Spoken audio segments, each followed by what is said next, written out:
Astaghfirullah. Bismillahirrahmanirrahim. Assalamualaikum warahmatullahi wabarakatuh.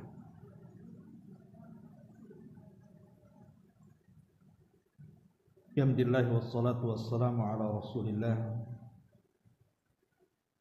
wa ala alihi wa sahbihi wa mawalah wa la hawla wa la quwwata illa billahi wa ba'd.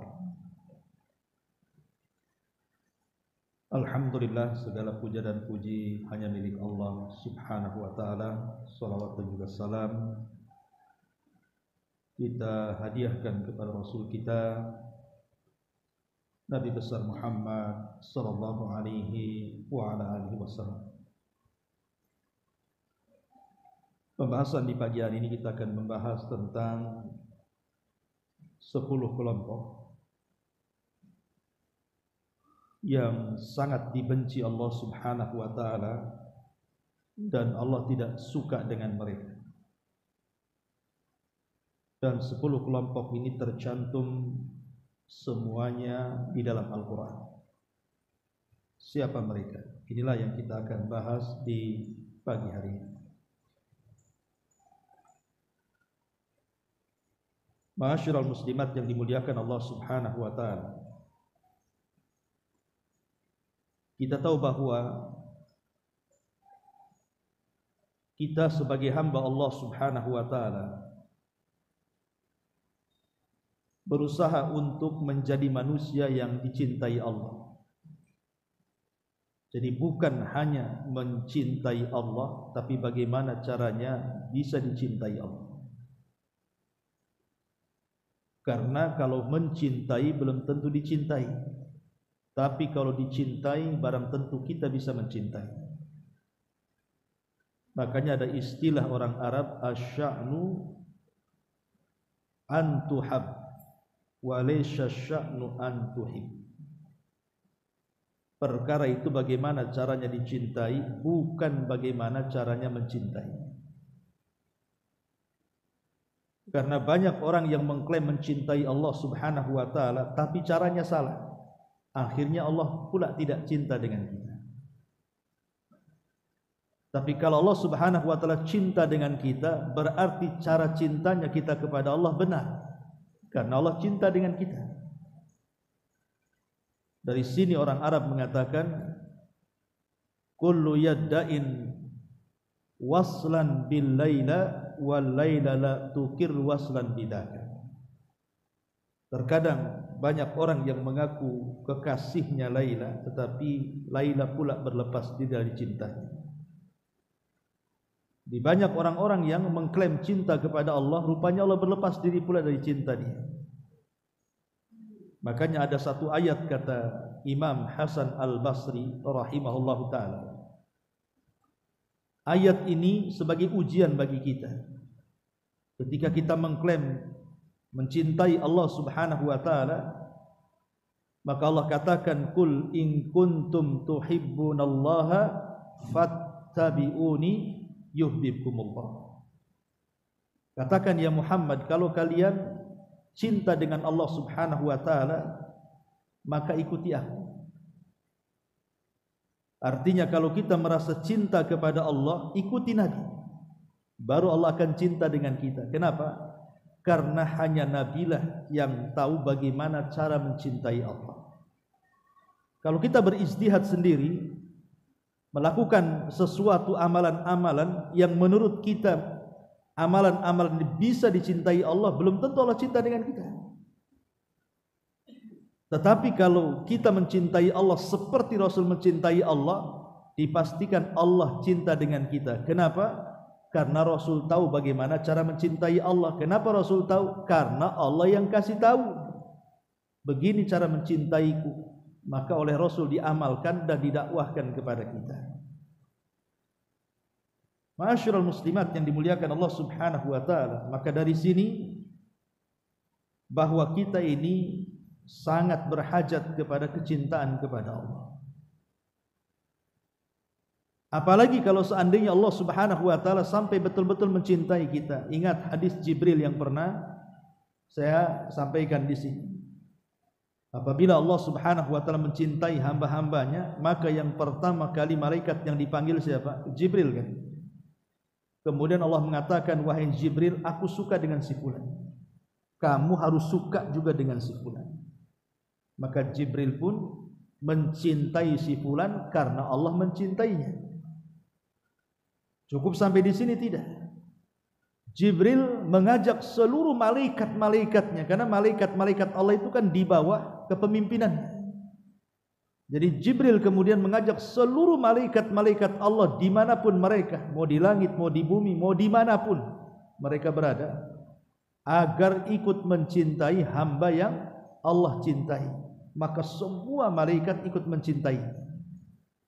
Ketika Jibril mencintai orang yang dicintai Allah, seluruh malaikat mencintai orang yang dicintai Allah. Dari sini Allah tanamkan kepada seluruh makhluk yang ada di bumi untuk mencintai orang yang dicintai Allah. Ini luar biasa. Ya. Jadi itulah kenapa pentingnya kita meraih kecintaan Allah Subhanahu wa taala. Masalahnya di sana ada orang-orang yang Allah tidak suka. Allah benci kepada orang tersebut. Siapa mereka? Tidak memperpanjang mukadimah yang pertama, disebutkan dalam surah Al-Baqarah ayat 190. Dan juga disebutkan di dalam surah Al-Maidah ayat 87. Dan juga disebutkan dalam surah Al-A'raf ayat 55. Adapun dalam surah Al-Baqarah 190 Allah mengatakan, wa qatiluhum fi sabilillah alladzina yuqatilunakum wala ta'tadu. Di sini syahidnya, wala ta'tadu innallaha la yuhibbul mu'tadin. Janganlah kalian melampaui batas, karena Allah tidak suka, artinya Allah benci kepada orang-orang yang suka melampaui batas. Dan kalimat ini terulang dalam surah Al-Maidah juga ayat 87-nya, innallaha la yuhibbul mu'tadin. Dan terulang dalam Al-A'rafnya 55-nya, innahu la yuhibbul mu'tadin. Allah tidak suka dengan orang-orang yang melampaui batas. Jadi yang pertama, orang yang Allah tidak suka adalah orang yang melampaui batas. Apa makna melampaui batas di sini? Jadi melampaui batas itu artinya keluar dari batasan-batasan yang Allah dan Rasulnya sudah membatasi. Jadi orang-orang yang keluar dari batasan-batasan Allah atau batasan-batasan syariat lah lebih mudahnya, maka orang itu dianggap melampaui batas. Lah termasuk juga melampaui batas adalah al-i'tida, ilhaqud dharari bil akharin min ghairi wajhi haqqin. Termasuk juga di antara melampaui batas adalah memberikan madarat, memberikan bahaya kepada orang lain dengan cara yang tidak dibenarkan. Ya, boleh jadi kemudian mendolimi orang, mendolimi tetangganya, mendolimi kawannya, mendolimi orang tuanya, mendolimi kerabatnya, mendolimi manusia. Itu bagian daripada i'tida, melampaui batas. Atau menghalalkan yang Allah haramkan, mengharamkan yang Allah halalkan, itu juga bagian daripada melampaui batas. Atau umpamanya dalam bab doa, ibu meminta sesuatu yang mustahil bagi ibu, maka ini juga namanya melampaui batas dalam doa. Contoh, ibu berdoa, ya Allah kekalkan aku, yang lain boleh mati, saya jangan. Itu kan melampaui batas. Ya Allah, kalau bisa hidup saya itu jangan, nggak usah makan, nggak usah minum, tapi kenyang terus. Ya, tidak haus terus, tapi tak makan tak minum, kan melampaui batas itu. Mustahil itu kan. Ya Allah, jadikan aku bisa terbang. Mustahil. Ya. Jadi itu namanya tidak dalam doa, sesuatu yang mustahil diminta. Itu bagian daripada mu'tadin. Orang Allah gak suka dengan seperti ini. Atau dalam bab ibadah melampaui batas, tidak ada syariatnya dikerjakan. Yang ada syariatnya pula ditinggalkan, yang ada tidak dilakukan, yang tak ada pula dibuat-buat sama dia. Maka ini juga bagian daripada melampaui batas, dan Allah tidak suka dengan orang-orang yang melampaui batas. Termasuk juga orang-orang yang melampaui batas adalah orang yang menyakiti badannya. Badan ini semua milik Allah itu. Mata, kepala, telinga sampai ke kaki ini milik Allah. Tidak ada satupun di anggota badan kita ini yang milik kita. Semua milik Allah. Sampai jiwa kita juga milik Allah. Makanya siapa yang memutuskan jarinya sendiri, dia telah zalim kepada dirinya. Karena dia memutuskan yang bukan haknya, yang bukan miliknya. Bagaimana sampai kemudian dia bunuh diri, mencabut nyawanya. Nyawa bukan milik dia. Kenapa dia cabut? Maka itu melampaui batas. Allah tidak suka melampaui batas. Makanya Allah mengatakan wala taqtulun nafsal lati harramallah illa bil haq. Janganlah kalian membunuh jiwa yang Allah haramkan kecuali dengan kebenaran, ataupun membunuh orang lain. Jiwa ini tidak boleh dibunuh karena tidak ada yang mendorong untuk membunuh. Lain kalau seandainya dia membunuh, maka ada kisos membunuh. Atau dia melakukan pelanggaran dalam Islam seperti berzina dan dia sudah menikah, atau dia murtad dan begitu seterusnya kan. Ini tidak ada dorongan-dorongan untuk membunuh orang, tiba-tiba kita membunuh orang. Nah, ini namanya melampaui batas. Allah tidak suka dengan orang yang melampaui batas seperti ini. Termasuk juga ya orang-orang yang melukai dirinya sendiri seperti yang dilakukan siapa? Orang-orang Syiah. Orang Syiah itu kalau bulan Muharram, ada satu hari di bulan Asyura itu, di bulan Muharram itu mereka melakukan acara memukul-mukul kan, memukul-mukul badan dengan pisau, dengan benda tumpul, dengan besi, sampai anak kecil diketuk kepalanya biar keluar darahnya. Alasannya apa? Untuk menebus dosa mereka kepada kematian Husain di Karbala. Ini melampaui batas. Masa syariat kemudian memerintahkan untuk memukul-mukul badan sampai luka-luka, sampai berdarah? Badan ini milik Allah, bukan milik kita. Apapun acaranya. Karena Rasul sallallahu alaihi wasallam dengan tegas mengatakan laisa minna man daraba al-hudud. Ya. Laisa minna man daraba al-hudud wa syaqqal juyub wa da'a bid'ah wal jahiliyah. Bukan termasuk umat kata Rasul yang ketika ditimpa musibah memukul-mukul pipi, merobek-robek pakaian atau berteriak-teriak ala jahiliyah. Itu bukan termasuk kita, itu tidak namanya. Itu termasuk melampaui batas dan Allah tidak suka dengan orang-orang yang melampaui batas. Ini yang pertama. Kelompok yang pertama adalah orang-orang yang Allah tidak suka. Yang kedua, disebutkan dalam surah Al-Imran ayat 57. Allah ulang Al-Imran 140. Kemudian Allah ulang lagi di surah Asy-Syura ayat 40. Dalam surah Al-Imran ayat 57 Allah Subhanahu wa taala katakan, "Wa ammal ladzina amanu wa 'amilus salihati fayuwaffihim ujurahum wallahu la yuhibbudz zalimin." Adapun orang-orang yang beriman dan beramal saleh, maka kami akan cukupkan pahala dan ganjaran mereka kelak pada hari kiamat. Dan Allah tidak suka dengan orang-orang zalim. Allah ulang dalam surah Al-Imran ayat 140-nya, wallahu la yuhibbudz zalimin.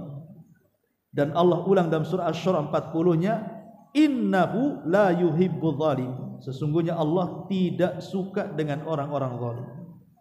Ini kelompok yang kedua yang Allah benci adalah orang-orang zalim.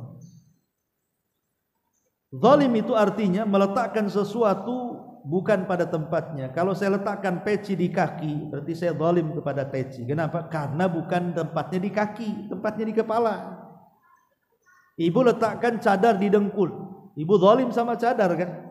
Cadar itu di muka, kenapa ditaruh di dengkul pula kan? Itu namanya zalim secara bahasa, meletakkan sesuatu yang bukan pada tempatnya. Berarti meletakkan sesuatu pada tempatnya berarti adil, karena lawan daripada zalim itu sebuah keadilan. Tetapi maksudnya di sini, ya, maksudnya adalah mujawazatul haq wa ta'addi 'alal akharin fi amwalihim wa a'radihim wa anfusihim. Jadi zalim itu artinya seseorang melampaui batas dari kebenaran dan dia menyakiti orang lain baik dalam harta, kehormatan atau jiwa. Itulah makna zalim.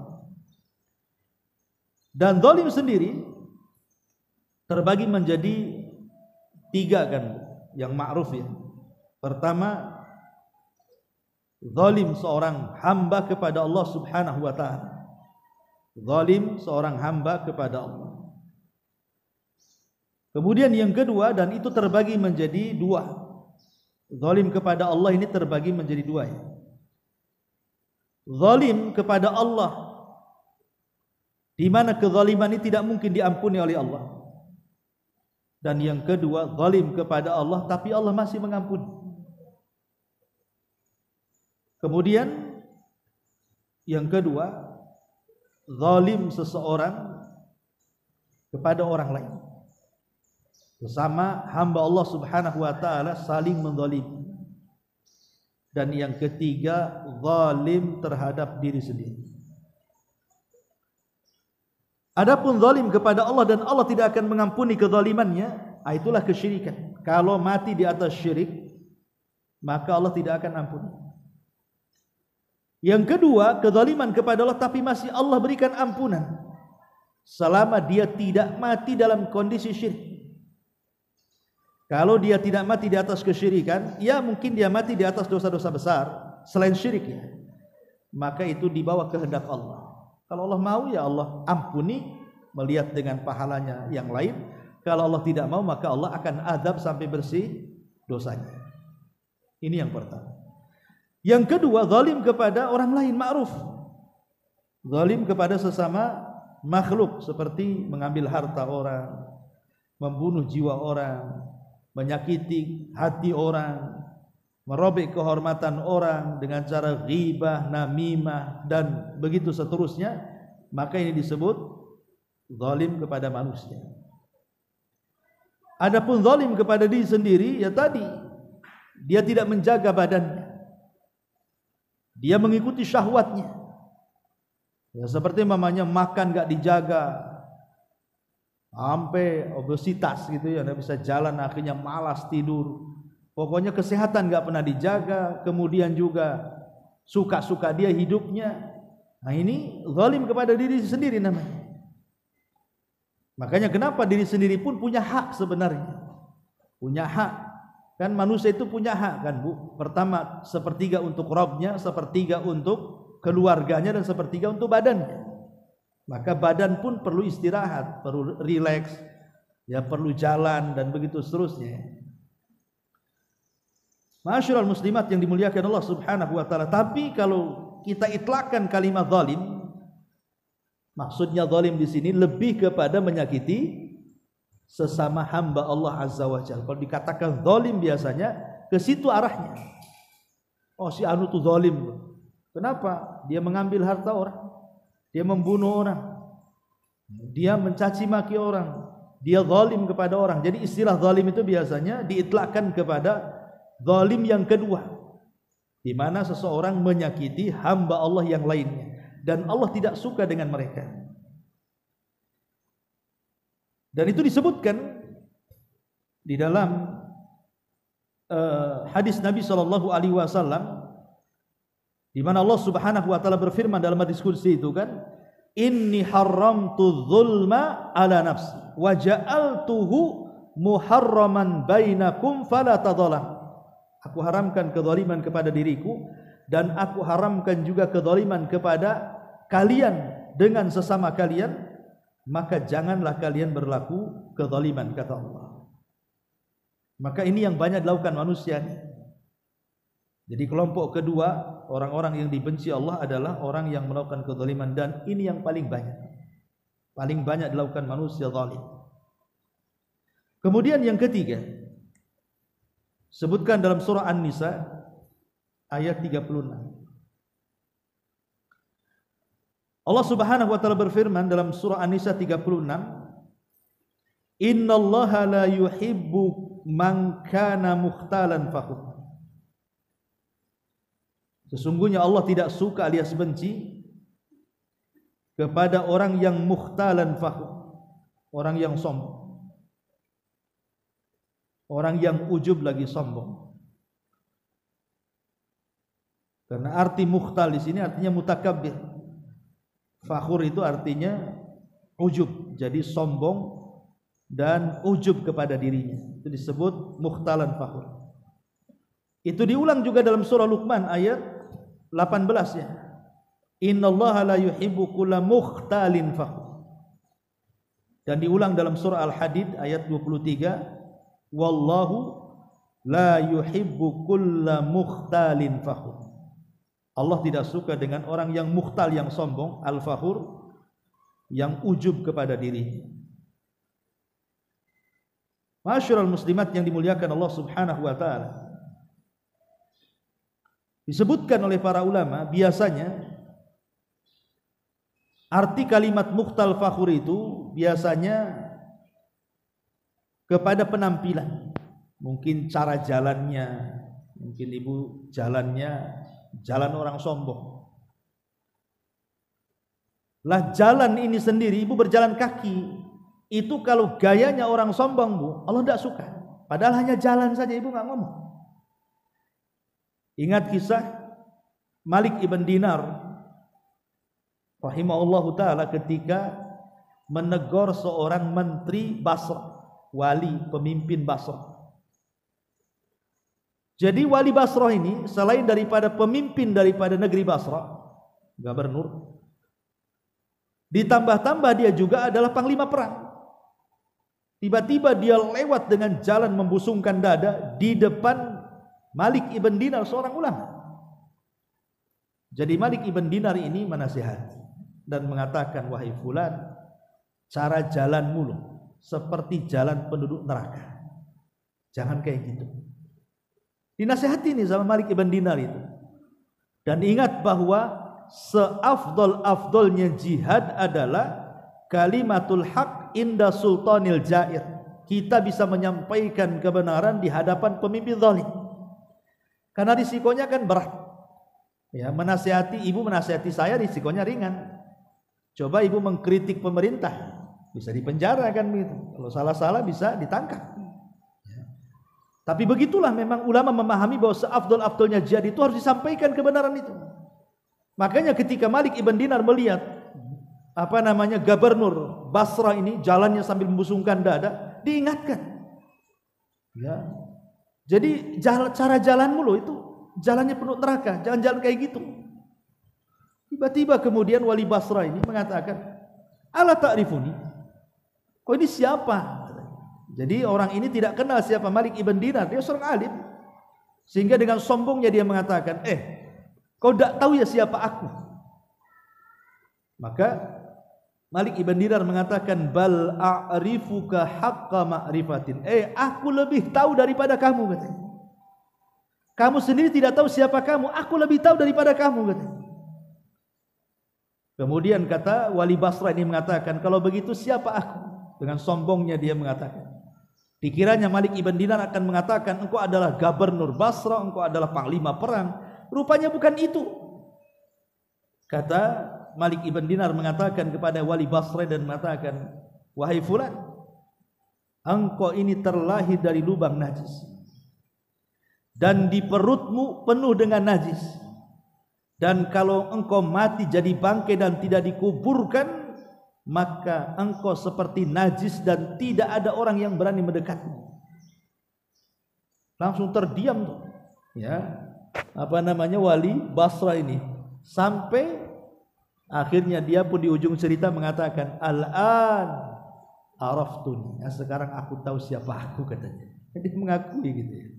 Sekarang aku tahu siapa aku. Ibu ngomong gitu saja tuh kalau yang sombong-sombong jalan. Kamu nggak tahu siapa aku. Kamu ini seperti ucapan Malik ibn Dinar. Cuman kalau ada orang digitukan, apa nggak tersinggung kan? Tapi lihat bagaimana di sini digambarkan bahwa siapalah kita. Apa yang kita sombongkan? Kita ini loh dikeluarkan dari lubang yang najis. Hari-hari kita bawa najis di perut, dan kalaupun kita mati jadi bangkai. Lalu apa yang disombongkan? Karena orang yang sombong itu baik ketika berjalan saja, tidak suka, padahal hanya gerakan. Apalagi sampai ucapan, berbangga dengan nasab, berbangga dengan hasab. Kalau hasab ke atas, kalau nasab ke bawah. Berbangga dengan nenek moyang gitu, atau berbangga dengan keturunan. Anakmu tuh masih bagus anakku. Nah, kan itu. Kalimat seperti itu, kau nggak tahu siapa aku ini. Kau nggak tahu siapa bapakku, kakekku, nenekku. Semua di bawah dia. Lah, ucapan-ucapan seperti ini Allah tidak suka karena ini ucapan sombong namanya. Jadi bisa dalam perbuatan seperti orang berjalan ataupun seperti ucapan tadi membangga-banggakan keturunan ataupun menampakkan harta. Seperti Qarun. Qarun itu kan ada waktu-waktu tertentu dia keluar, itu semua perhiasannya dipakai. Mulai dari kalung di leher, dari kalung emas, semua dipakai dia, baju kebesarannya, sampai-sampai orang-orang terfitnah dan mengatakan, ya laitani mithlama, duhai kiranya aku diberikan mithlama utiya Qarun, seperti Allah berikan kepada Qarun. Jadi Qarun ini memfitnah orang, sehingga orang-orang yang dalam hatinya terfitnah mengatakan, kapan aku seperti Qarun? Padahal dia sedang sombong dengan kekayaan. Dan ini paling banyak dilakukan emak-emak. Kalau arisan saja semua dipakai.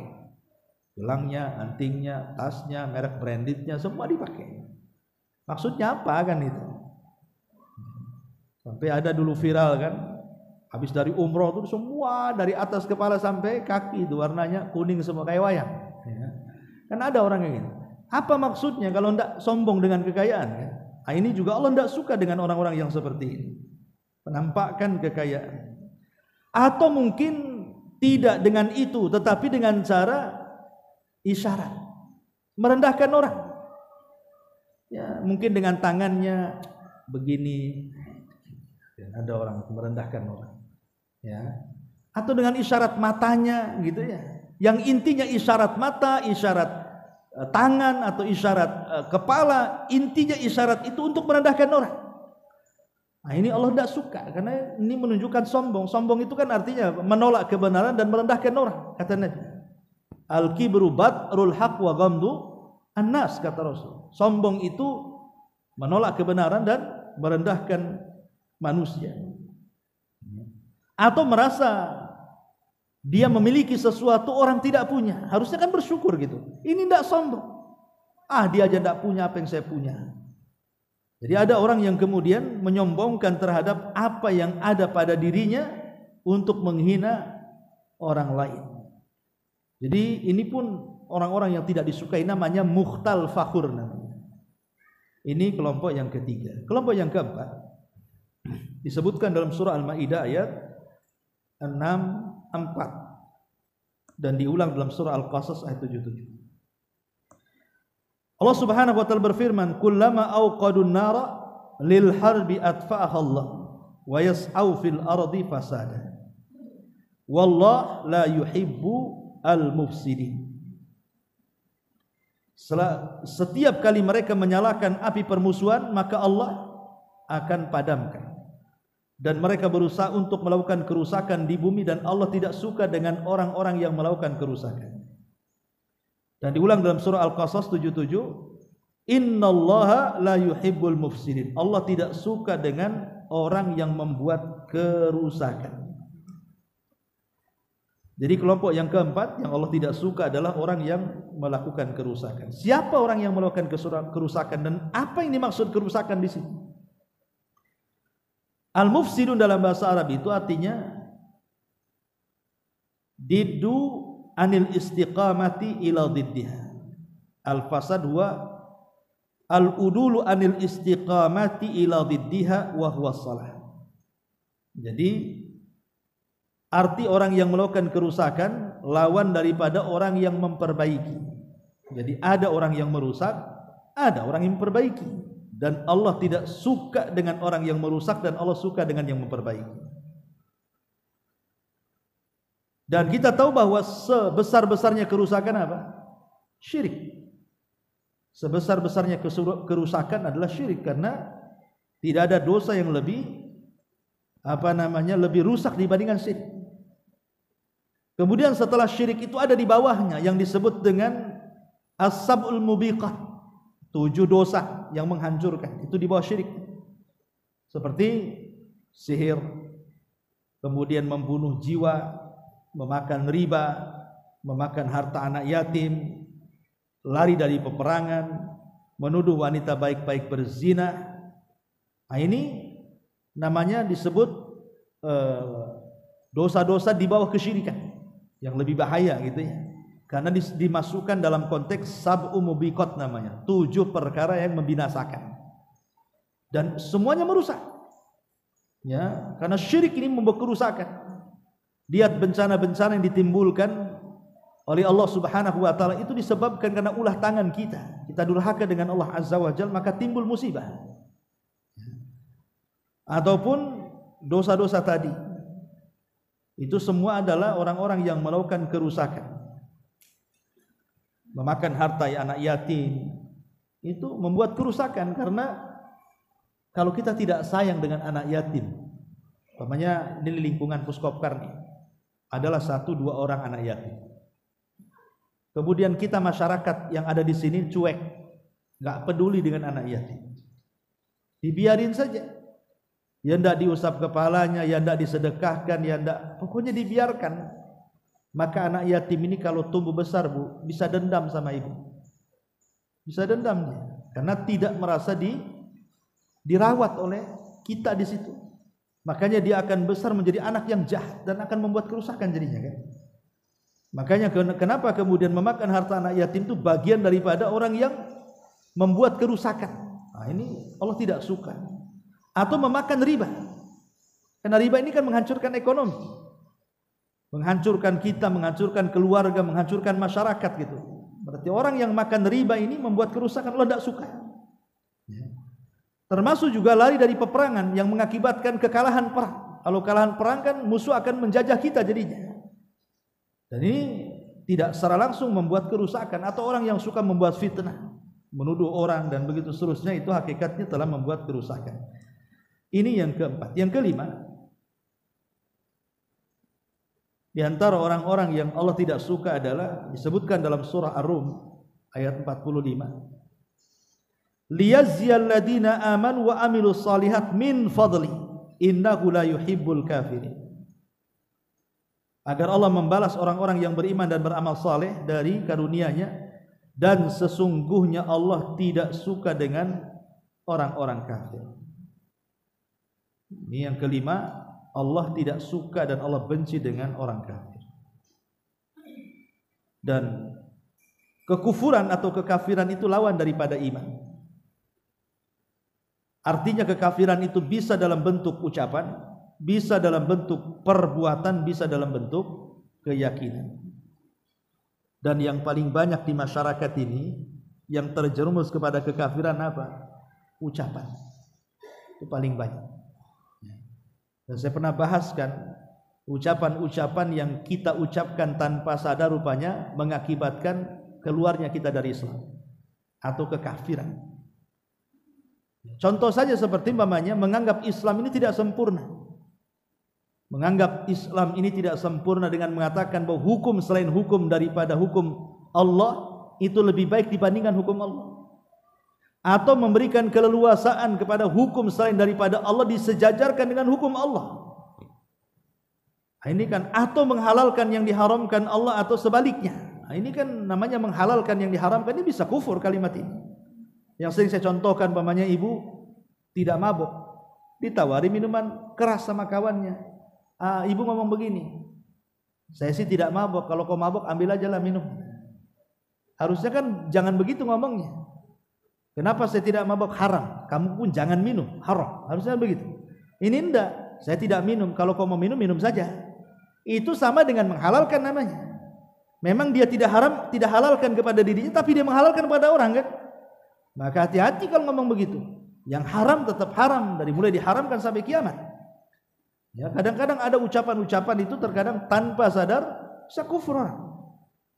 Nah, ini orang Allah tidak suka, ataupun perbuatan kita yang menunjukkan kita kekufuran, umpamanya meletakkan pakaian-pakaian khusus, lambang-lambang khusus agama orang lain kita pakai.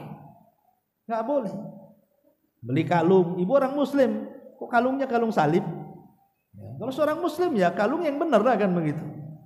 Atau atribut-atribut yang menjadikan kekhususan mereka. Allah tidak suka karena ini bisa menjurus kepada kekufuran. Man tasyabbaha biqaumin fahuwa minhum. Barang siapa yang tasyabuh dengan sebuah kaum, bisa saja kita ini termasuk mereka kan begitu. Umpamanya kalau datang tanggal-tanggal bulan-bulan Natal, ibu pula pakai pakaian Santa Claus umpamanya kan. Ngapain kan itu? Itu mereka. Budaya mereka jangan ditiru. Kalau merupakan kekhususan jangan. Kalau bukan kekhususan ya tidak apa-apa. Mereka pakai baju kemeja, kita pakai baju kemeja ya nggak ada masalah kan, bukan kekhususan namanya. Ya, maka itu juga ataupun keyakinan. Ya, jadi kekufuran ini macam-macam. Taib ini diantara kelompok yang kelima. Kelompok yang kelima. Kelompok yang keenam disebutkan dalam surah Al-Anfal ayat 58. Dan Allah ulang dalam surah Al-Hajj 38 dan Allah ulang dalam surah An-Nisa 107. Al-Anfal 58, Al-Hajj 38 dan An-Nisa 107. Allah Subhanahu wa taala berfirman dalam surah Al-Hajj, "Innallaha yudafi'u 'anil ladzina amanu." Sungguhnya Allah itu akan membela orang-orang yang beriman. Innallaha la yuhibbu kulla khawanin kafur. Allah tidak suka dengan para pengkhianat lagi kufur. Disebutkan dalam surah An-Nisanya, innallaha la yuhibbu man kana khawanan athima. Allah tidak suka dengan orang yang dalam hatinya ada perasaan khianat dan juga dosa. Jadi yang keenam, orang yang tidak disukai Allah adalah para pengkhianat. Karena khianat itu cirinya orang munafik.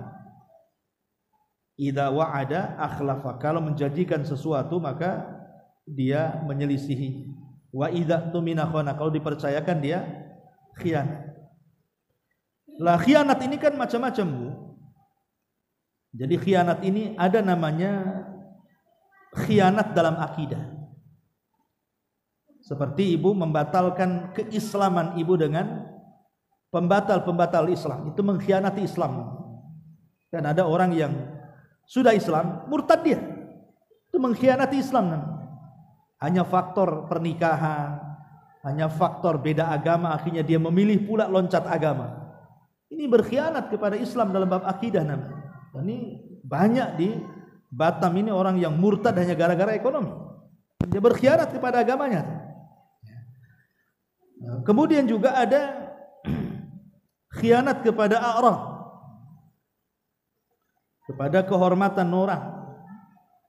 Seperti mamanya orang yang menyakiti keluarganya, suami menyakiti istrinya, maka dia berkhianat akan hak-hak kepada istrinya, atau sebaliknya, istri menyakiti suami, ya, menyakiti perasaannya, atau orang tua kepada anak, atau anak kepada orang tua, maka ini memungkinkan terjadi khianat, pengkhianatan dalam keluarga. Nah, ini juga Allah tidak suka.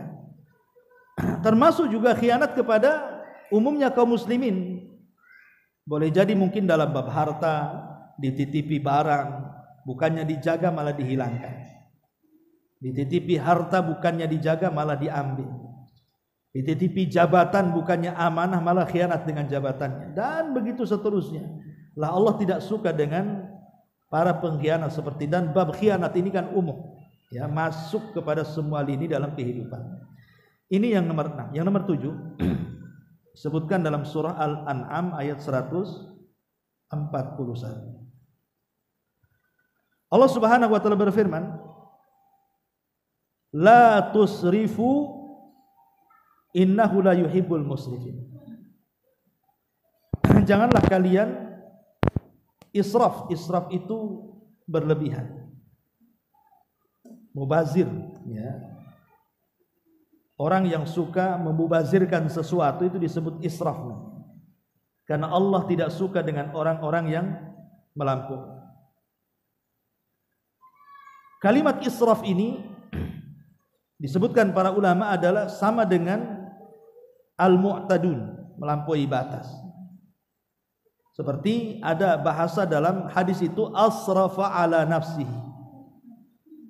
Asrafa ala nafsi itu artinya jiwanya tidak bisa mengerem sehingga dia terjerumus kepada kemaksiatan dan lebih mengikuti syahwatnya. Itu namanya israf.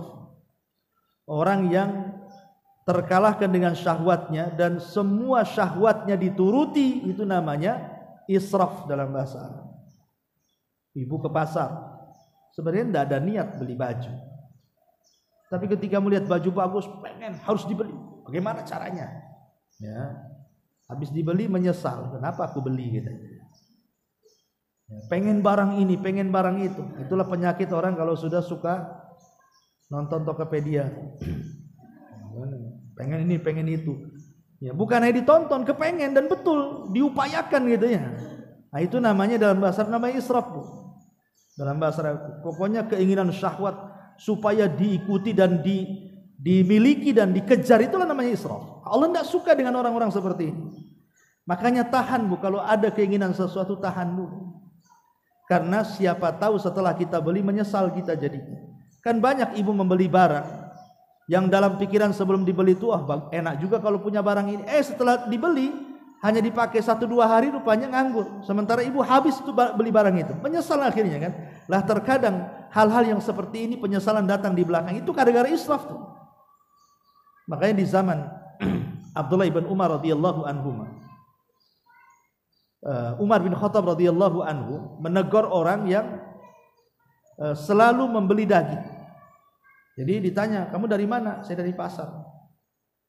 Dan saya setiap ke pasar saya beli daging. Kata Umar, apakah setiap keinginan engkau membeli sesuatu kau akan beli? Maka dia mengatakan ya. Maka Umar mengatakan jangan seperti itu, engkau akan menyesal. Ya, jadi israf ini juga Allah Subhanahu wa taala tidak suka. Dan israf ini juga masuk pada ziyadatun fi fi'lil mubah, berlebihan dalam perkara mubah umpamanya.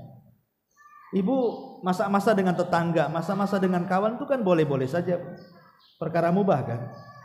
Tapi kalau sudah berlebihan, Bu, itu jatuhnya israf nantinya. Jatuhnya israf.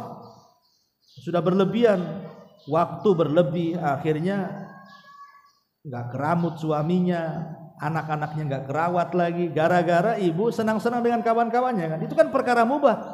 Tetapi bisa jadi haram kalau sampai kemudian melalaikan kewajiban tuh.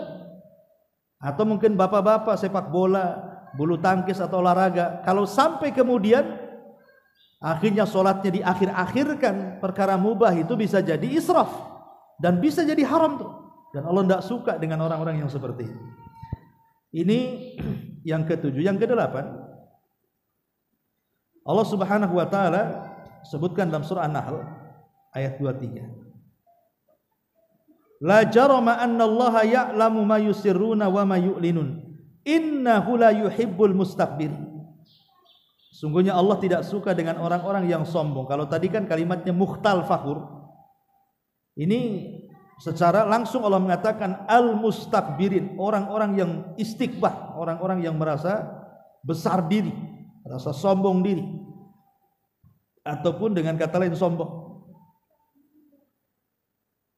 Disebutkan tentang sombong ini oleh sebagian para ulama.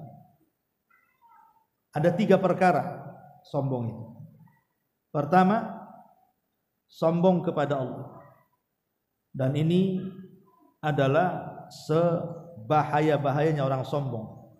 Sombong di hadapan Allah. Seperti malas ibadah, malas doa. Ngapain saya doa? Saya enggak butuh dengan Allah. Sombong. Ya, makanya kenapa Allah mengatakan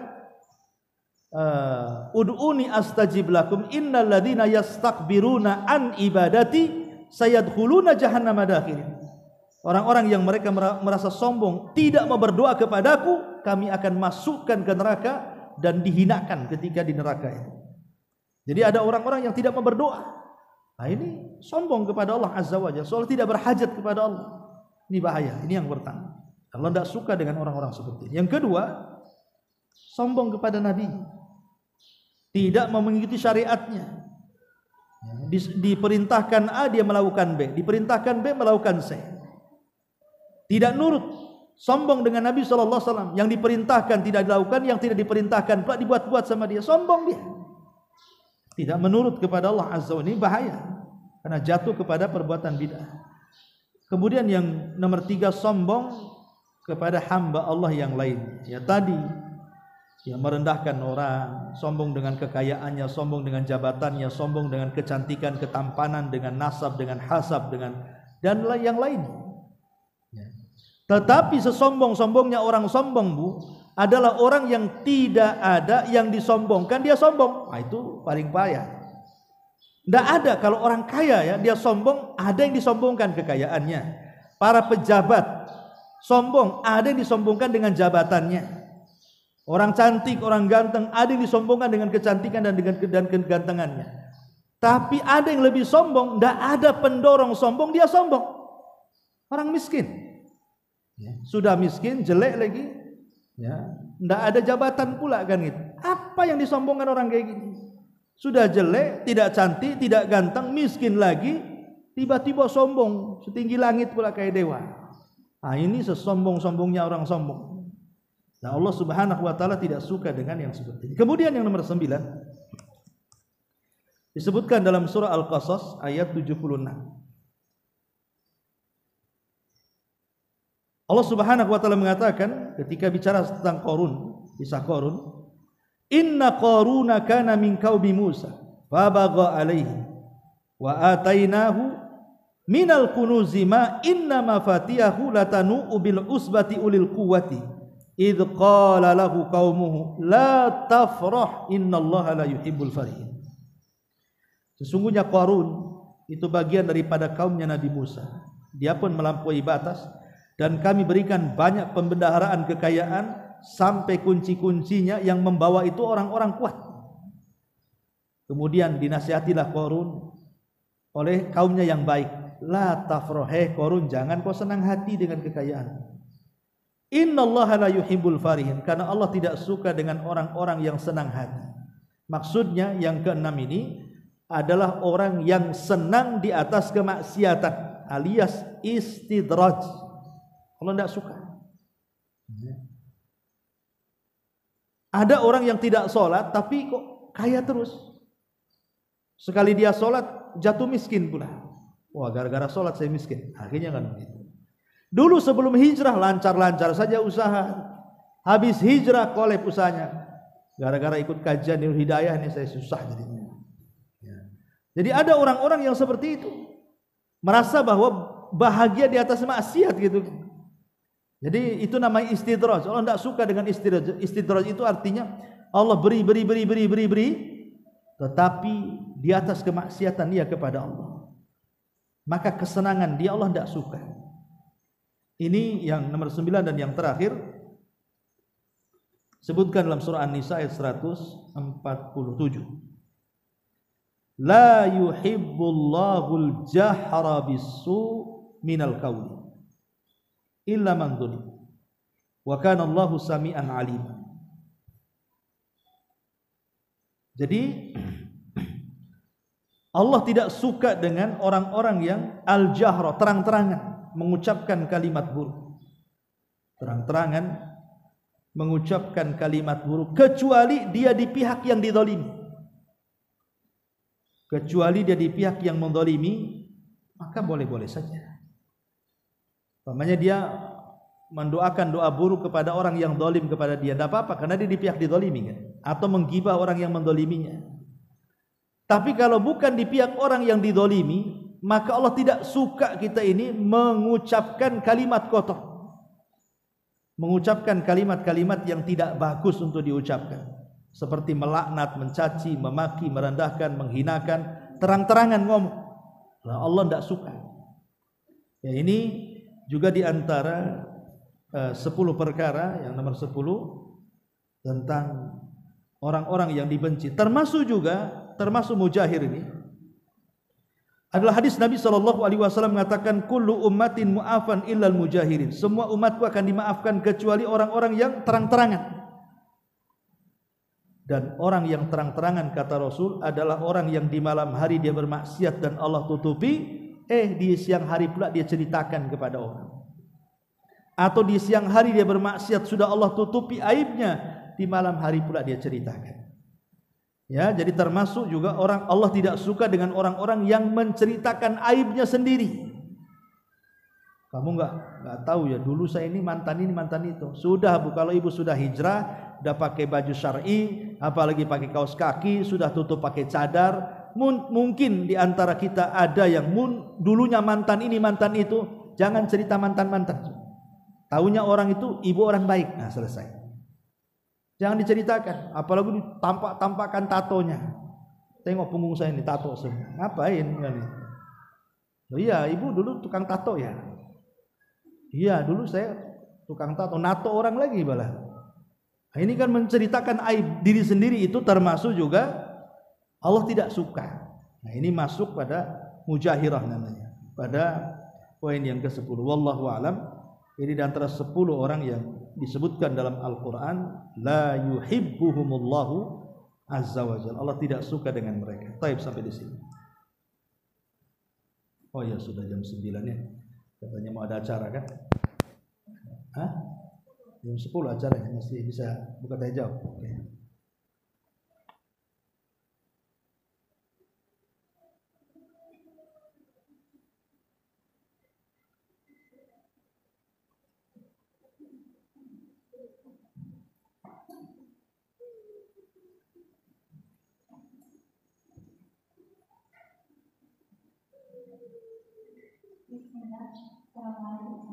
Waalaikumsalam.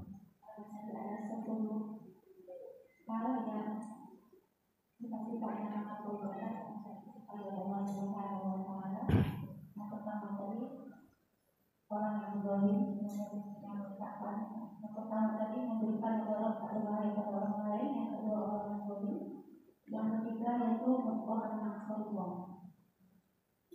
Yang nyata ini yang poinnya itu sudah ada. Orang yang sombong sebagaimana sudah disebutkan dalam ayat-ayat Al-Quran tadi. Terus poin yang keempat dalam contoh yang kedua yaitu seseorang yang menampakkan jalannya atau menampakkan dia sombong atau dengan gaya lirikan matanya atau dengan gaya tangannya atau dengan hal-hal yang dibuat pada dirinya yang menunjukkan dia sombong. Nah, gimana ya Ustaz? Terkadang ada memang sebagian orang melakukan hal yang seperti disebutkan ini, tetapi kita kenal dekat sama orang tersebut, dia bukanlah sombong, dia bukanlah tipe orang seperti itu, tapi orang mengatakan dia sombong, tapi memang karakternya yang seperti itu. Yang istilahnya kalau melihat itu terkadang menyedihkan, atau terus jarang mau bertegur sapa. Memang orangnya tipe seperti itu, tidak sombong. Tetapi orang yang menyebutkan dia sombong itu gimana? Iya, alhamdulillah. Al-urfu al-muhakkam.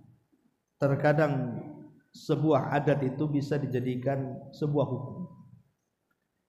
Makanya Syekh Abdurrahman Syi'di dalam bait-bait syair Mantumah Fiqhiyah, dia mengatakan wal urfu ma'mulun bihi idza warad hukmu syar'i syarifi lam yuhad. Artinya kebiasaan manusia itu terkadang bisa dijadikan dalil. Kalau sepakat orang-orang di sini memang jalan seperti itu jalannya orang sombong, berarti dia orang sombong. Kalau terlalu banyak orang ngomong, memang sombong kali, dan orang juga ngomong begitu semua, nah berarti memang sifatnya ada. Harusnya kan kita tahu bahwa sifat seperti itu sudah orang ma'ruf. Kalau orang punya sifat seperti itu, pasti orang awam mengatakan saya sombong kan itu. Harusnya kan dirubah sifat itu. Ya, kecuali kalau sebagian kecil mengatakan sombong, sebagian besar tidak, itu berarti bukan yang disepakati namanya. Tapi kalau semua orang yang awam atau yang tidak awam mengatakan itu akhlak seperti itu sombong, berarti memang dia sombong tuh. Harus diganti, walaupun sebenarnya hatinya tidak sombong sebenarnya. Memang dia karakternya seperti itu. Tapi kalau orang sudah mengatakan sombong, itu bagian daripada kesombongan. Karena dia tidak mau merubah karakternya. Dengan tidak mau berubah karakter, itulah dia sombong. Kenapa tidak dirubah? Dirubahlah kan begitu, supaya orang tidak menganggap dia sombong. Yang tadinya nggak senyum jadi senyum, yang tadinya jarang nyapa ya nyapa kan itu. Jadi maksudnya gaya-gaya seperti itu Allah tidak suka. Wallahu a'lam. Nah, ibu ya nanti nasihatilah orang kayak gini. Itu ya dengan candaan gitu kan. Nggak usah terlalu serius, nanti tak mau ngaji pula dia. Ya. Ya. Yang tadi yang ketiga itu orang yang sombong, yang keempat kelompok itu orang-orang melakukan kerusakan. Yang keempat itu yang poin yang ketiga, poin yang keempat, yang ketiga yang membunuh jiwa atau juga dirinya sendiri ataupun membunuh orang lain. Dan ketika seseorang dia itu punya kelainan pada dirinya, kelainan pada diri dianya itu bukan sebab kelainan yang dia miliki sejak lahir, tapi kekurangan ilmu dan dia juga kesalahan pada diri dia menuntut sesuatu ilmu hitam di Ustaz.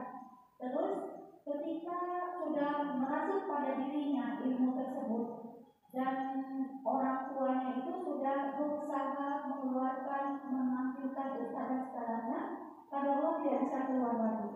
Tanpa disadari, orang itu sudah membunuh jiwa orang lain, Ustaz.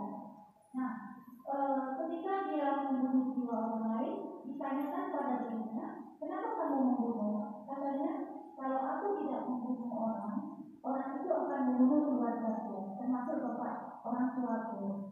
Terus bagaimana kedudukan orang yang demikian, ya Ustaz? Ya, alhamdulillah, orang itu ya melakukan dosa besar lah. Membunuh jiwa itu melakukan dosa besar, apapun alasannya. Walaupun kondisi dia seperti itu. Iya, walaupun kondisi dia seperti itu. Karena begini, umpamanya ada dua orang terjerembab dalam gua, tidak ada yang dimakan, minum ada tapi makan tak ada. Akhirnya kan seminggu dia lapar. Apakah kemudian demi menopang lapar dia akhirnya dia bunuh untuk dimakan dagingnya? Atau salah satunya kemudian membunuh supaya bisa menjaga kehidupannya dan dianggap itu sebuah darurat? Tidak bisa. Walaupun dalam kondisi darurat membunuh itu tak boleh. Padahal kan ini darurat kan. Dan kaedah darurat itu apa? Ad-daruratu tubihul mahdhurat. Sesuatu yang darurat itu membolehkan hal-hal yang diharamkan. Tapi kaedah ini tidak berlaku dalam case seperti ini.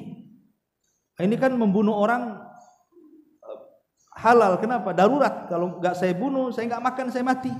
Kita mati dua-duanya. Minimalnya satu hidup, satu mati lah kan begitu. Nggak boleh. Kalau soal bunuh-bunuh nggak boleh.